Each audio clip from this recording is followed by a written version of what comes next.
On s'accorde à dire que le premier orgue fut réalisé 3 siècles avant Jésus-Christ par un ingénieur mécanicien d'Alexandrie, célèbre pour ses machines automatiques utilisant la force pneumatique ou hydraulique. Voici donc un instrument de musique construit par un savant capable de fabriquer des machines de guerre aussi bien que des objets utilitaires. Premier en date des instruments de musique mécanisés, l'orgue connaîtra au cours d'une histoire de près de 23 siècles les progrès des techniques en matière de soufflerie, d'acoustique, de transmission des mouvements, d'électricité, d'électronique, voire d'informatique, tout en gardant son aspect initial. Sa conception technique fait de l'orgue la machine humaine la plus complexe n'ayant jamais existé avant l'invention de l'ordinateur. Honoré de Balzac dit de l'orgue qu'il est le plus grand, le plus audacieux, le plus magnifique de tous les instruments créés par le génie humain. Il est orchestre entier auquel une main habile peut tout demander, il peut tout exprimer. Si les mains de l'organiste donnent vie à l'instrument, celles du facteur d'orgue en sont les génitrices.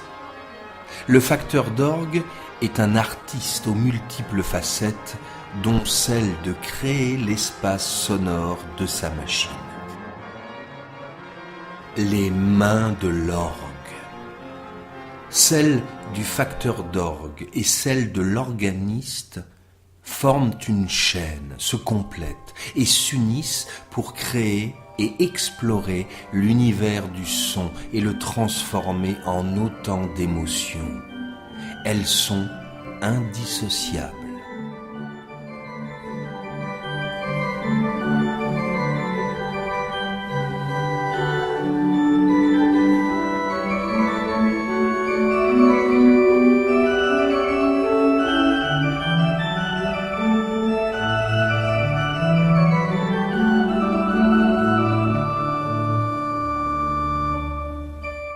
Papy? Papy! Oui, Paul. Tu peux me dire pourquoi il y a tant de tuyaux dans l'orgue? Tu sais, Paul, l'orgue, c'est comme un orchestre.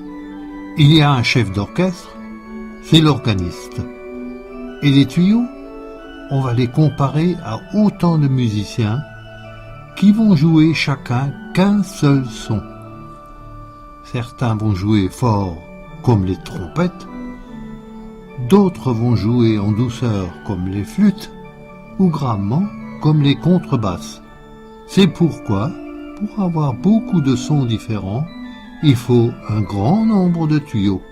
Mais comment on fait de la musique avec ces tuyaux? Tu as déjà essayé de souffler dans une bouteille vide pour t'amuser. Et là, tu auras remarqué que le son produit est différent selon qu'il s'agit d'une grande ou d'une petite bouteille. Le principe est le même pour le tuyau d'orgue. Une soufflerie y injecte de l'air quand tu appuies sur une touche à l'orgue. Bien sûr, au préalable, le facteur d'orgue aura réglé avec précision l'ouverture entre les 2 lèvres et le biseau de chaque tuyau, pour provoquer les vibrations les plus riches et le son qu'il recherche. Ouais, mais ça c'est compliqué. Papy, tu veux bien jouer avec moi au Playmobil?